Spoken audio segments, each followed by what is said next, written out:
Mari belajar dari Italia. Apa yang sebenarnya terjadi di Italia? Apa yang bisa kita jadikan contoh agar tidak terjadi di Indonesia? Kreatif konten ini berasal dari artikel warga Italia, dipersingkat dan dilengkapi data agar lebih mudah dipahami. Tahap 1. Kasus pertama diumumkan. Itu cuma flu. Apa pentingnya pakai masker? Orang-orang ini cuma lebay. Saya kan sehat, gak bakal ketularan. Gak usah panik lah. Tahap 2. Jumlah positif COVID-19 mulai naik signifikan. Cuma beberapa yang kena. Yang meninggal pun hanya orang-orang tua saja yang memang udah punya penyakit. Hidup seperti biasa aja lah. Pacaran, nongkrong bareng temen, jalan-jalan ke mall, tetap lanjut. Tahap ketiga, jumlah kasus meningkat dengan cepat, berlipat ganda dalam 1 hari. Tingkat kematian pun bertambah. 7 Maret, lebih dari 5.000 kasus positif COVID-19. Zona merah diberlakukan di Italia.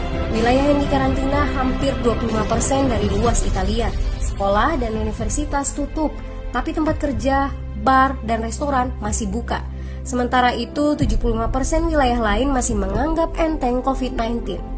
Anjuran mencuci tangan ada di mana-mana, tapi sekadar anjuran dan tak banyak yang melakukan. Tahap 4, jumlah kasus meningkat besar. Sekolah dan universitas ditutup selama sebulan. Darurat nasional pun diberlakukan. Rumah sakit menambah kapasitas, seluruh kamar dibersihkan untuk memberi ruang bagi pasien COVID-19. Tapi tak ada cukup dokter dan perawat. Ada terlalu banyak kasus pneumonia, terlalu banyak pasien perlu ICU, tapi ruangannya sudah habis, ventilator habis. Pada titik ini seperti kondisi dalam perang. Dokter harus memilih siapa yang akan diobati berdasarkan peluang bertahan hidup. Itu berarti pasien lanjut usia dan punya penyakit bawaan seperti hipertensi, diabetes, stroke tidak masuk prioritas karena tidak ada lagi ruang. Sistem layanan kesehatan seketika runtuh.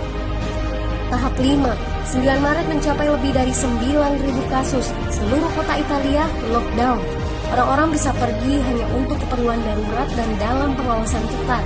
Semua bisnis masih dibuka karena jika tidak, ekonomi akan runtuh. Itu kebijakan pemerintah. Mulai ada ketakutan, orang-orang mulai memakai masker dan sarung tangan. Tapi tetap saja, ada anak-anak yang merasa jagoan, masih ingin uji nyali. Pergi ke restoran rame-rame, hangout bareng, minum-minum dan lain sebagainya. Tahap 6. 2 hari kemudian pemerintah Italia berubah pikiran. Semua bisnis harus tutup.